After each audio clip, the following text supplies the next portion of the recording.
अस्सलातु वस्सलामु अलैका या रसूलल्लाह व अला आलिका व सहाबिका या हबीबल्लाह। अस्सलामु अलैकुम।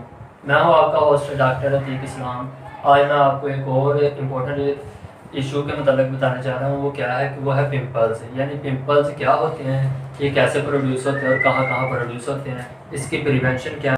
सबसे पहले तो हमें पिंपल्स का पता होना चाहिए। ये क्या होते हैं, ये मुंह के ऊपर बनने वाले दाने होते हैं। ये लाजमी नहीं है कि मुंह के ऊपर भी बनते हैं, ये मुंह के ऊपर भी बन सकते हैं, नेक के ऊपर भी बन सकते हैं और ये चेस्ट के ऊपर भी बन सकते हैं और ये किसी भी एज में बन सकते हैं। लेकिन मोस्टली जो पिंपल्स होते हैं, दाने होते हैं, ये टीन एज में बनते हैं। तो इसकी क्या वजूहत होती हैं, सबसे पहले हम इसकी काजेज देखते हैं।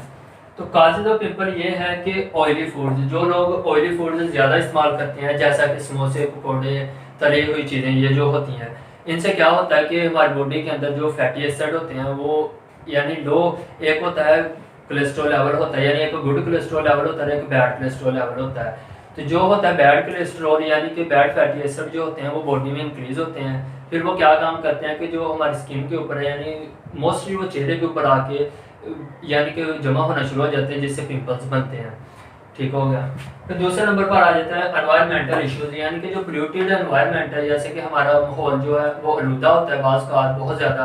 उससे भी क्या होता है कि हमारे ये चेहरे के ऊपर बैक्टीरियल इन्फेक्शन हो सकते हैं, तो उसके नतीजे में भी पिंपल्स बन सकते हैं। जो ऑयली फूड से बनेंगे वो पिंपल्स होते हैं। ठीक है।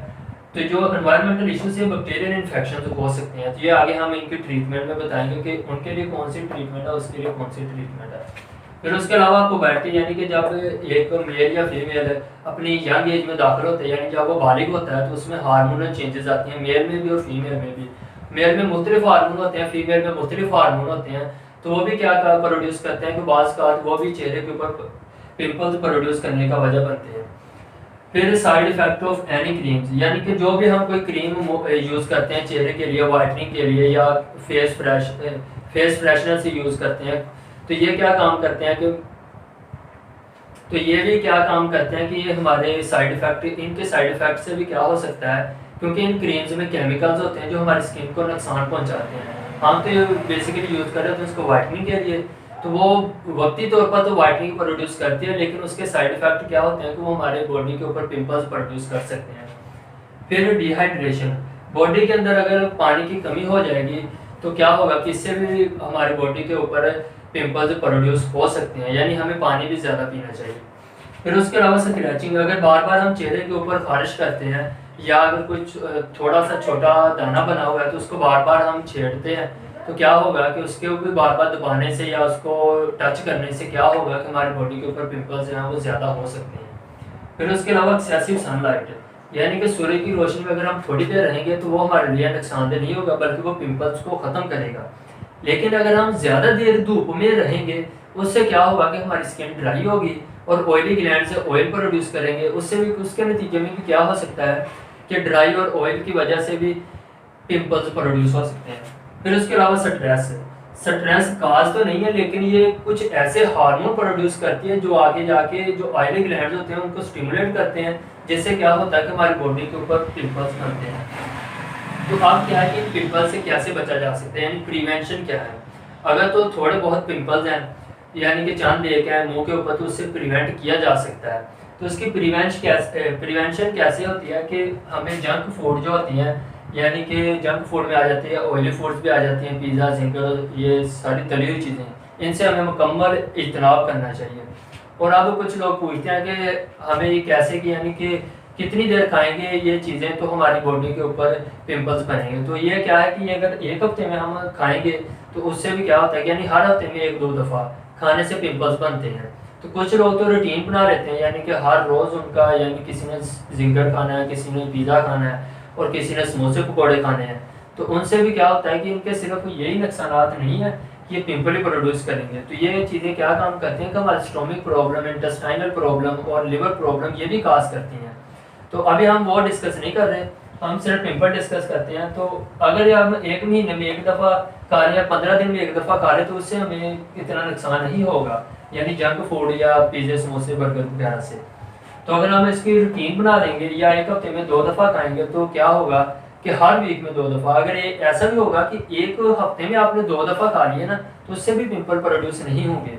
अगर आप हर वीक में 2 दफ़ा खाना शुरू कर दें या डेली रूटीन बना लें, उससे पिंपल प्रोड्यूस होते हैं। तो इनसे बचना चाहिए। अगर इनसे हम ये खुराक नहीं खाएंगे तो हमारी बॉडी के ऊपर पिंपल्स नहीं बनेंगे। दूसरे नंबर पर आ जाता है कि हमें ज़्यादा से ज़्यादा वाटर यूज़ करना चाहिए, क्योंकि हमारी बॉडी में डिहाइड्रेशन नहीं होनी चाहिए। डिहाइड्रेशन भी क्या काम करते हैं, पिंपल्स के प्रोड्यूस होने की वजह बनती है। फिर तीसरे नंबर पर आ जाता है कि मैक्सिमम वॉश योर फेस, यानी कि हमें अपनी जो स्किन है उसको ड्राई नहीं होने देना चाहिए। यानी ये गर्मियों की बात हो रही है, समर सीजन में स्किन बहुत ड्राई होती है, तो ड्राई स्किन नहीं होनी चाहिए। तो हमें बार बार फेस को क्या करना चाहिए कि वॉश करते रहना चाहिए। तो जो लोग नमाज़ पढ़ते हैं तो वो तो डेली 5 दफ़ा वॉश करते हैं अपने चेहरे को, तो उनको तो ये चीज़ें नहीं होती कि यानी प्रॉब्लम फेस नहीं करनी पड़ती। तो नमाज सबको पढ़नी चाहिए। तो उसके अलावा भी यानी हमें फिर नमाज के साथ साथ हमें वैसे भी मुँह धोते रहना चाहिए।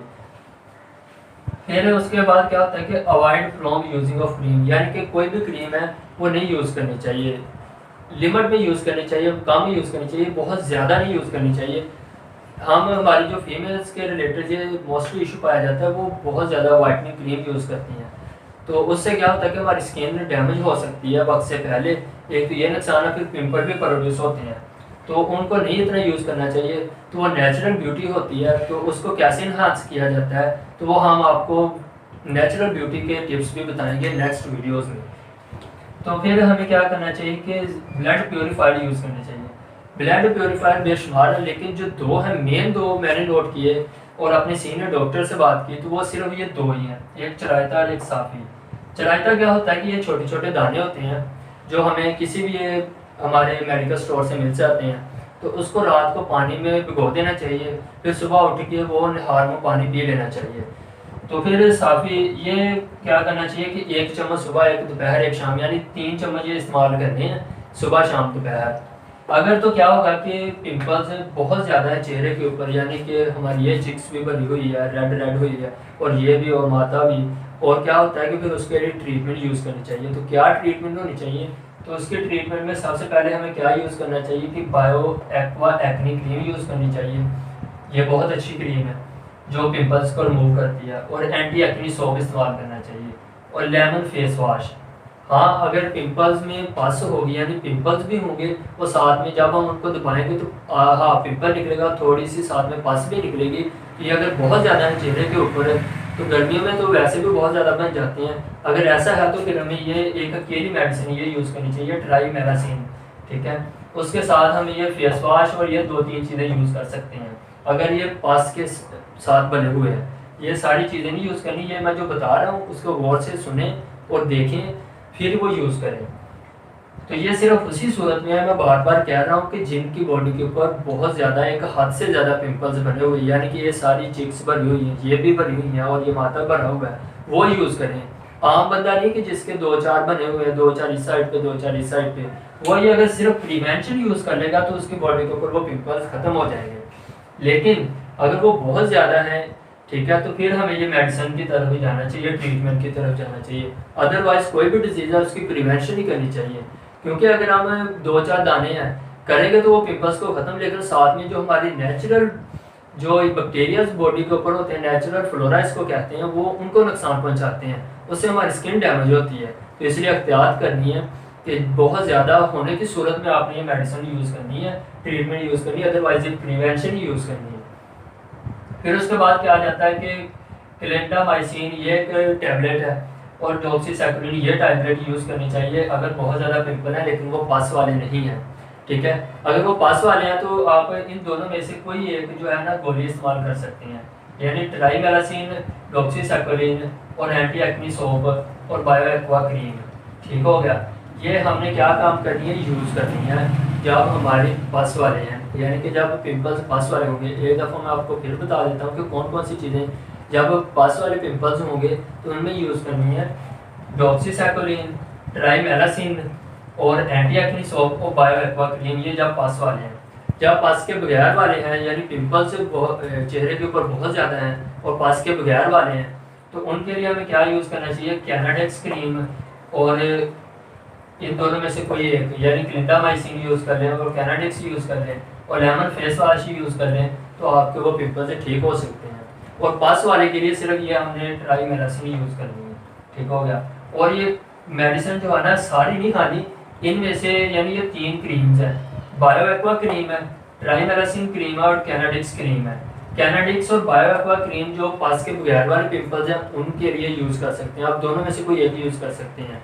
और जब वो पास वाले पिंपल्स हैं तो फिर आपको ट्राइमेरासिन यूज़ करनी पड़ेगी और उसके साथ आप बायो एक्वा या कैनाडिक्स क्रीम यूज़ कर सकते हैं। और साथ में क्या है कि क्लिंडामाइसिन या डॉक्सीसाइक्लिन कोई भी यूज़ कर सकते हैं। तो फेस वाश, आप लेमन फेस वाश ये तो आम बंदा भी यूज़ कर सकता है, कोई भी नेचुरल है। हम क्या यूज़ करते हैं कि जितने भी फेस वाश होते हैं मेंस और यानी मेल और फीमेल है, हमें क्या करना चाहिए कि हम अगर नेचुरल फेस वाश यूज़ करेंगे जैसा कि लेमन है, ये बहुत अच्छा है। तो एंटी एक्ने सोप भी हर बंदा यूज़ कर सकता है, इनके कोई साइड इफेक्ट्स नहीं है। तो उम्मीद है कि आपको मेरी वीडियो बहुत अच्छी लगी होगी। ओके, अल्लाह हाफ़िज़।